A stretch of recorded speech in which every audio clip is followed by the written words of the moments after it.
কবরস্থানে গেলেও খিলখিল কিলকিল করে হাসাহাসি করে কবরস্থান থেকে চলে আসে। এটাই বর্তমান হচ্ছে নিয়ম। কবরস্থানে গেলেও মানুষের অন্তরটা জামিনের ভিতরে বর্তমান নরম হয় না। বলেন কথা ঠিক নয়? আপনারা খেয়াল করে দেখেন, আপনারা মনে করে দেখেন, আমি বলছি আপনারা মিলিয়ে দেখেন।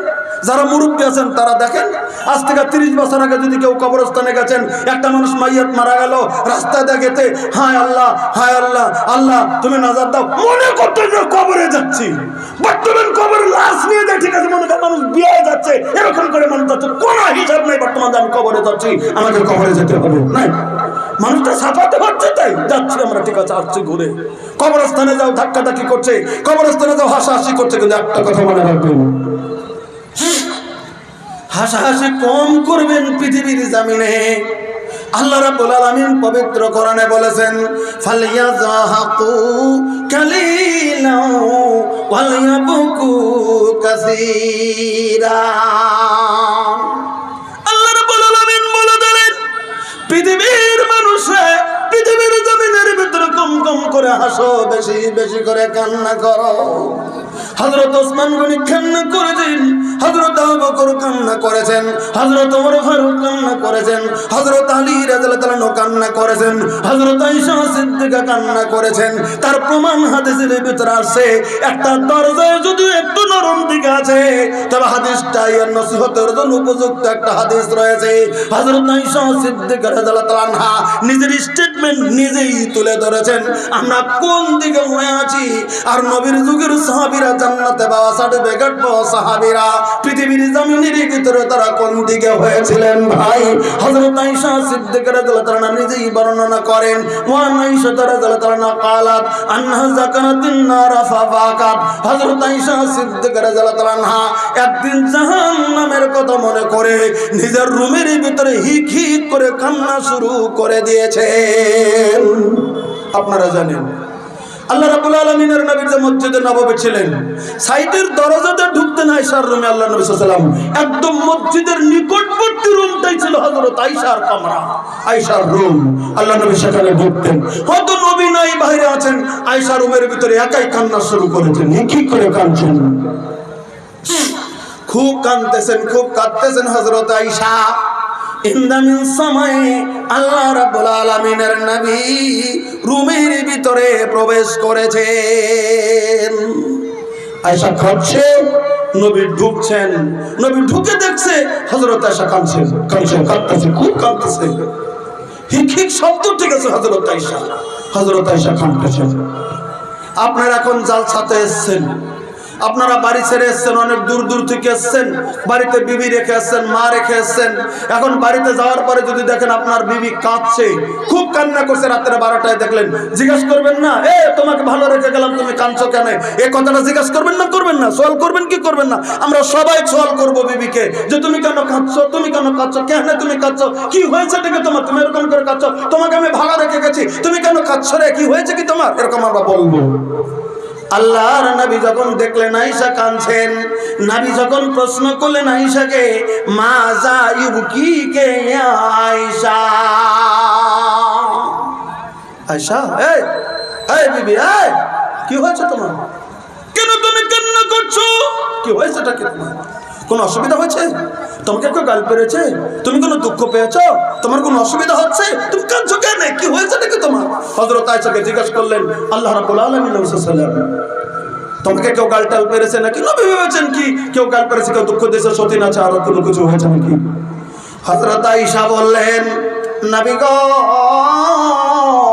ও আমার দরদের স্বামী আমার, আমাকে আপনি প্রশ্ন করেছেন আমি কাঁদছি কেন, কান্নার কারণ বলছি, যাকারতুন নারা ফাবাকাইতু। নবী গো, আমি রুমের ভিতরে বসে আছি, হঠাৎ করে গো জাহান্নামের আয়াতের গুলি আমি পড়তে শুরু করেছিলাম, জাহান্নামের কথাগুলি আমার মনের ভিতরে উদয় হয়ে গেছে, জাহান্নামের আগুনের কথা। আমি আসার আগে একজন বক্তা সাহেব বলেছিলেন জাহান্নামের আগুন, এই যে আমার আগের বক্তা সুন্দর করে বুঝাইতেছিলেন আপনাদের কর্তৃত্বে, জাহান্নামের আগুনের কথা বলছিলেন, জাহান্নামের আগুন পৃথিবীর আগুন থেকে কত গুণ বেশি, 70 গুণ বেশি বা জাহান্নামের আগুন। আমার ভাইরা, জাহান্নামের কথা বলছিলেন কত বছর আগে ওই পাথর জমিনের ভিতরে পড়ছে। আপনারা হাদিস শুনছিলেন, সই হাদিসের ভিতরে বর্ণনা। ওই জাহান্নামের কথা মনে করে হযরত আয়েশা কাঁদছিলেন। কোন জাহান্নাম? আমি শুধু একটা কথা আপনাদেরকে বলে দিতে চলছি। আল্লাহ রাব্বুল আলামিন বলেন, ফাল্লাযীনা কাফারু কুত্তিয়াত লাহুম সিয়াবুম মিনান নার। আল্লাহ রাব্বুল আলামিন বললেন, পৃথিবীর মানুষ রে, পৃথিবীর জমিনে যারা কুফরি করবে, পৃথিবীর জমিনের ভিতরে যারা কাফির, পৃথিবীর জমিনে যারা কুফরি করবে, কুফরি কাজ যারা করবে, ফাল্লাযীনা কাফারু কুত্তিয়াত লাহুম সিয়াবুম মিনান নার। আল্লাহ রাব্বুল আলামিন বললেন, তাদের জন্য আগুনের শোলা, আগুনের আংরা, আগুনের যেটা ভাপ ওঠে, শোলা যেটা উঠে যায়। আপনারা বুঝবেন, ইট ভাটা যদি কেউ কোনোদিন দেখতে গেছেন, ইটের ভাটায় একটা দিন যেন, তাহলে বুঝতে পারবেন। মোবাইলে যদি আগ্নেয়গিরি শব্দ লিখে দেন তাও বুঝতে পারবেন। ওটা তো দূরে, মোবাইলে দেখা বাদ দিয়া, ইট ভাটা যদি কোথাও থাকে, ইটের ভাটার ভেতরে যখন আগুন জ্বালিয়ে দেওয়া হয়, জীবনে একবার দেখতে যেন ইট ভাটার আগুনের ভিতরটা কেমন করে বোমকায়, কেমন দেখা যায়। আগুন কাকে বলে, ভাপ কাকে বলে, আগুনের তেজ কত বলে, ওখানে নিজে দেখতে পারবেন আগুনের তেজ কাকে বলে। ইটের ভাটার দিকে লক্ষ্য করে দেখেন, বুঝতে পারবেন কেমন দেখতে যায়। আল্লাহ রাব্বুল আলামিন বলেন, আমি আল্লাহ পৃথিবীর আগুন থেকে তো জাহান্নামের আগুন 70 গুণ তেজ বেশি করে দেওয়া আছে। আর সেই জাহান্নামের আগুনের কথা বললেন, কুত্তিয়াত লাহুম সিয়াবুম মিনান নার। ওই আগুনের শোলা গুলিন, আগুনের টাংরা গুলিন কেটে কেটে কেটে কেটে কেটে কেটে কেটে কেটে মাপ করে করে করে করে টাইট ফিটিং আমরা পোশাক পরেছি, ট্রেনের টিটি টাইট ফিটিং পোশাক করে, পেশাব পোশাক পরিধান করে। আপনারা জানেন কোর্টের উকিলদেরকে, লয়ার যারা আছে, চিকিৎসক লক্ষ্য করে দেখেন, কোর্টের লয়ার যারা আছে, উকিল যারা আছে, তারা দেখবেন টাই পরে, কোট পরে, গরম হলেও তারা কোট পরে, টাই পরে, টাইট ফিটিং কাপড় তারা পরিধান করে। আল্লাহ রাব্বুল আলামিনের কোরআনের আয়াতের ব্যাখ্যার ভিতরে লিখেছেন, আগুনের শোলা কেটে কেটে কেটে কেটে টাইট ফিটিং করে ওই কাপড়টা আল্লাহ রাব্বুল আলামিন কুফরিকারীদের জন্য বানিয়ে রেখে দিয়েছে। ওটা পরিধান করিয়ে দেওয়া হবে। হয়তো হাতে হাত মোজার মতো আগুনের মোজা পাড়িয়ে দেওয়া হবে, পায়ে তো আগুনের জুতা বা মোজা পাড়িয়ে দেওয়া হবে, সেটা তো থাকবেই। পায়ের ভিতরে আগুনের জুতা থেকে যাবে, আগুনের মোজা থেকে যাবে, হাতে আগুনের হাত মোজা থাকবে, গলা পর্যন্ত টাইট ফিটিং করে আগুনের শোলা দিয়ে কাপড় বানিয়ে দেওয়া হবে। একে বলা হলো কুত্তিয়াত লাহুম সিয়াবুম মিনান নার। আমার ভাইরা, পরিয়ে দেওয়া হবে। মনে মনে মনে মনে মনে মনে যদি কেউ ভাবে গলা থেকে আগুনের কাপড়, শরীরটার ভিতরে জ্বলছে, মাথা বাদ থেকে যাবে, বাঁচবো না, না। আল্লাহ রাব্বুল আলামিন পরের আয়াতে বলে দিলেন, বলে কি, ইউসাব্বু ফিহা মিন ফাওকি রুসিহিমুল হামিম। আল্লাহ রাব্বুল আলামিন বলে দিলেন, আমি আল্লাহ রাব্বুল আলামিন কোটি কোটি বছর জাল করে আগুনের আগুন গলে আমি শীষ বানিয়ে রেখে দিয়েছি, আগুনের শোলা গলে রেখে দিয়েছি। তামা গলিত, তার থেকে কঠিন ধাতু গরনের মতো গলিত জিনিসগুলি আল্লাহ রাব্বুল আলামিন রেখে দিয়েছে। আগুন যেমন গরম হয় না, তার তার করে রেখে দিয়েছে। কোটি কোটি বছর জাল করা আগুনের সেই পানির মতো, আগুনের যেটা চলার জাল করা গলিত পানি, ওই পানিটা সেদিন মাথার ভিতরে সেদিন ঢেলে দেওয়া হবে। যখন আগুন জহা গলিত, তখন পানি মাথার ভিতরে ঢেলে দেওয়া হবে। আল্লাহ রাব্বুল আলামিন বললেন, ইউসহারু বিহি মা ফি বুতুনিহিম আল জুলুদ। আল্লাহ রাব্বুল আলামিন বলে দিলেন, একটা সেকেন্ডে তোমার নারীগুলি খসে খসে খসে খসে খসে খসে পড়তে শুরু হয়ে যাবে, তোমার আগুনি তোমার আঙ্গুলি পড়ে যাবে। আগুনের পোশাক পরিয়ে দেওয়া আছে, মাথার ভিতরে কোটি কোটি বছর জাল করা আগুনের পানিটা যখন মাথার ভিতরে ঠেলে দেওয়া হবে, শরীর চামড়া পুরে নারীগুলি পরে পরে পরে পরে খসে খসে খসে খসে পড়বে। কিন্তু একটা কথা মনে করবেন, যতই আগুনে পুরুক না কেন গো, মরণ কিন্তু না। বিপদটা ওই জায়গাতে, বিপদটা ওই জায়গাতে। পৃথিবীর মানুষ কষ্ট সহ্য করতে না পারলে কেউ বিষ খাচ্ছে, কেউ ফাঁস দিচ্ছে। আমি দুনিয়ার ভেজালে থাকলাম না, আচ্ছা তুমি থাকলে না, ঠিক আছে, কিন্তু মরার পরে যেটা জিন্দেগি, যে তোমার মরণ নাই, মরণটা আল্লাহ রাব্বুল আলামিন মরণকেই জবাই করে দেবে। একটা কিতাব লিখেছে কলকাতা থেকে ইহুল কারেল অন্তরালে ফজলুল ওয়াহিদ রাইকুলামি, ওই কিতাবটার লেখক খুব ভালো বাংলাতে লিখেছেন ইউকালের অন্তরালে। ওখানে একটা হাদিস এনেছেন, ওই জায়গার ভিতরে বলা আছে, তবে হাদিসটা পরে দেখা গেছে যে দেওয়া একটা সহিহ। কারণ মরণকে আল্লাহ রাব্বুল আলামিন মেরে দেবে। মানুষ যখন জান্নাতে যখন অর্ডার করে দেবে, জান্নাতে যখন চলে যাবে, জাহান্নামীরা জাহান্নামে চলে যাবে, কাফিরেরা জাহান্নামে চলে যাবে, কোটি কোটি কোটি কোটি জাহান্নামীরা জাহান্নামের ভিতরে, আর কোটি কোটি জান্নাতীরা জান্নাতের ভিতরে। আল্লাহ রাব্বুল আলামিন দেওয়ার পরে জান্নাতকে এগিয়ে নিয়ে আসবে, জাহান্নামকে এগিয়ে নিয়ে আসবে, মধ্যে একটা ফাঁকা মাঠ থাকবে। একদিকে জান্নাতকে নিকটে নিয়ে আসা হবে, আর একদিকে জাহান্নামকে নিকটে নিয়ে আসা হবে। এবার নিয়ে আসার পরে জাহান্নামীরা এই মাঠ দেখতে পারবে, জাহান্নামীরাও মাঠটা দেখতে পারবে, জান্নাতীরাও মাঠটা দেখতে পারবে। সবাই জান্নাতের জাহান্নামের কিনারায় চলে আসবে। আর এই যে খোলা মাঠ রয়ে গেল, এই মাঠের ভিতরে একটা পশু দাঁড় করানো হবে।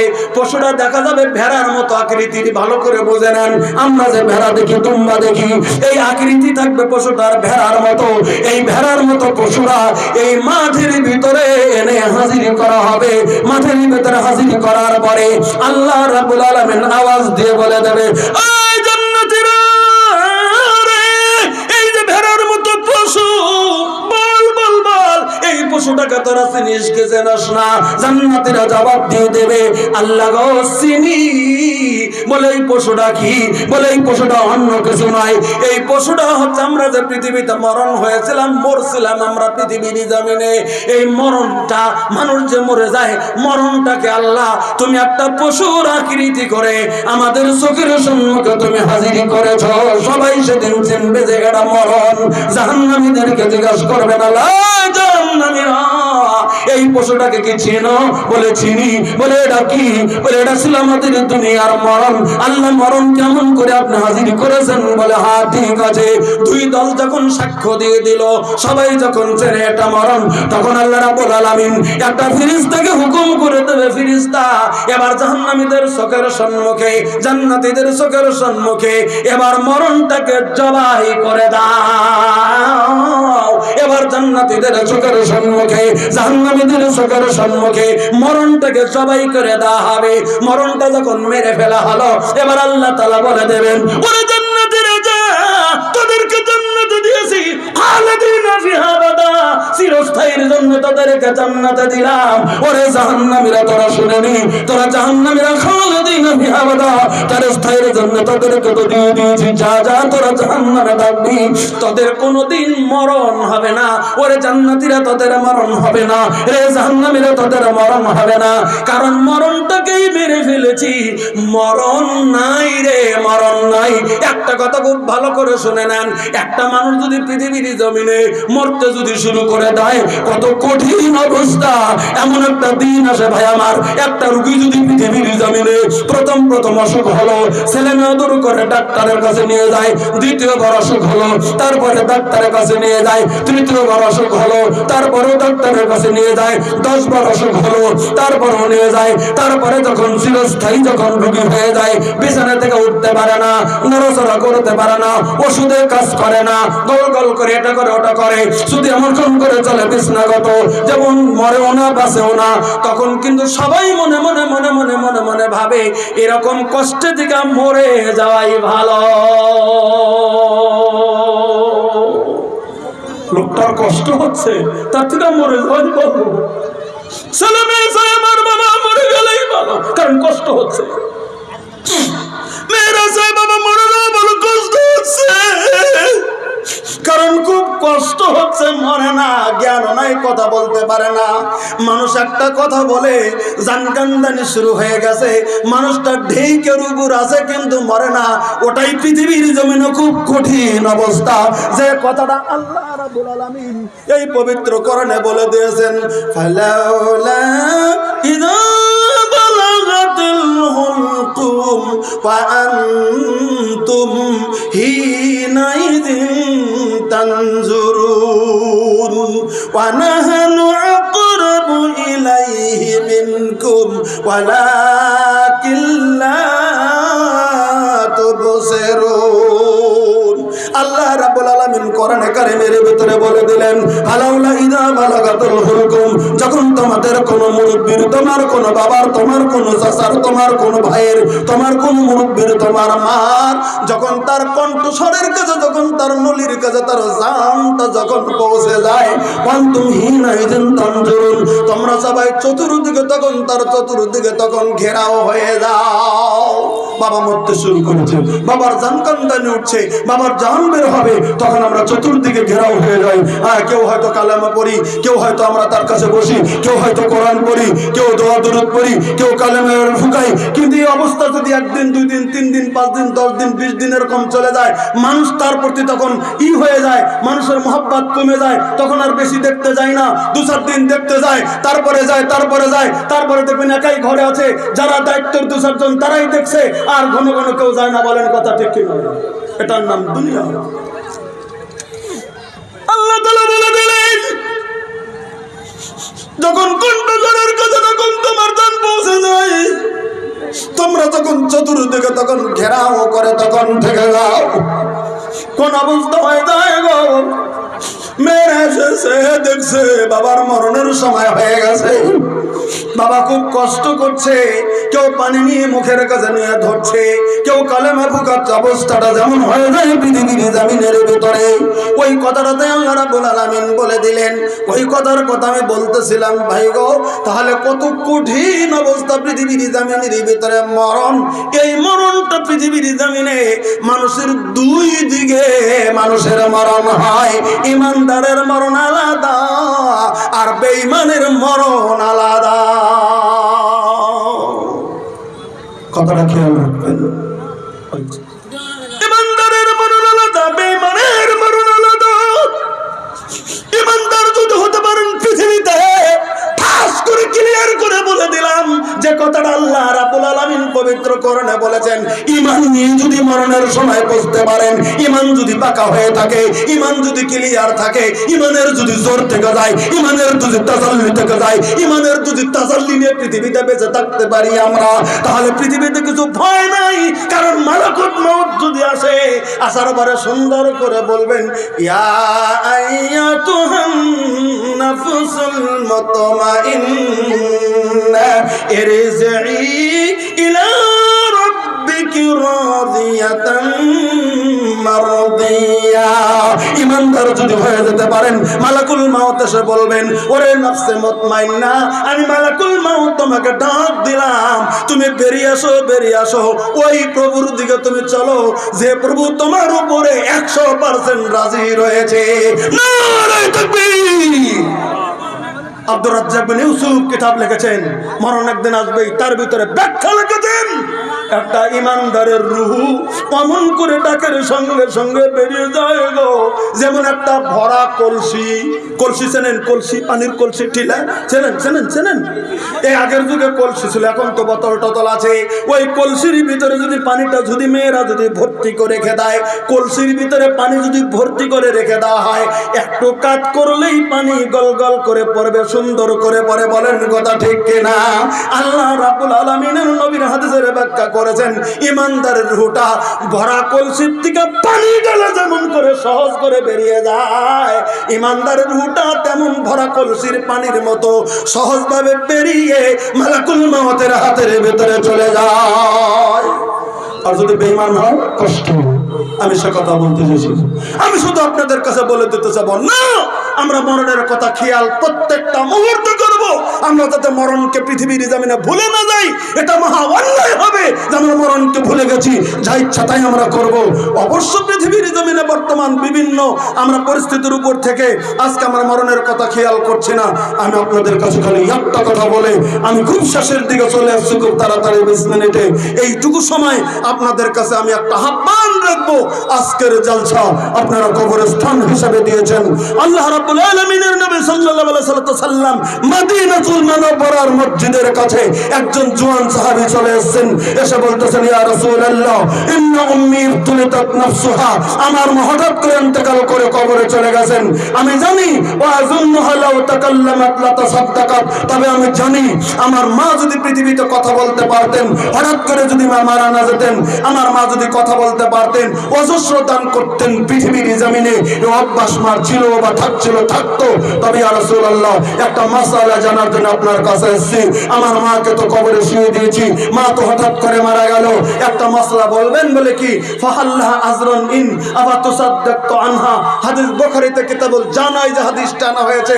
ইয়া রাসূলুল্লাহ আমি তার ছেলে আছি পৃথিবীর জমিনে, আমি যদি আমার মার নামে, আমি যদি আমার মার জন্য খালেস অন্তঃকরণে আমি যদি কিছু খয়রাত করি আল্লাহর রাহমিল্লাতে, আমার মা কি কবরে নেকিটা পাবে কিনা?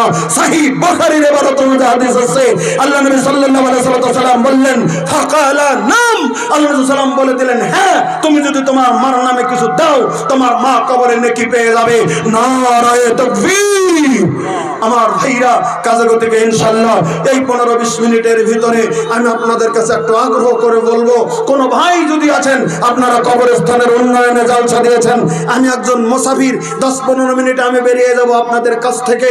আল্লাহ কতদিন কাকে রাখবে কি অবস্থায় জানি না, অনেক দিন থেকে আপনাদের কাছে আসি যাই। আমি আপনাদের কাছে আহ্বান করছি আপনারা কবরস্থানের জন্য সর্বপ্রথম আপনারা এগিয়ে আসুন। 2000 5000 যা পারেন, 1000 2500 আমার কাছে একটু এগিয়ে আসুন। আমি একটু আপনাদের হাত ধরে দোয়াটা করে আমি স্টেজ থেকে নেমে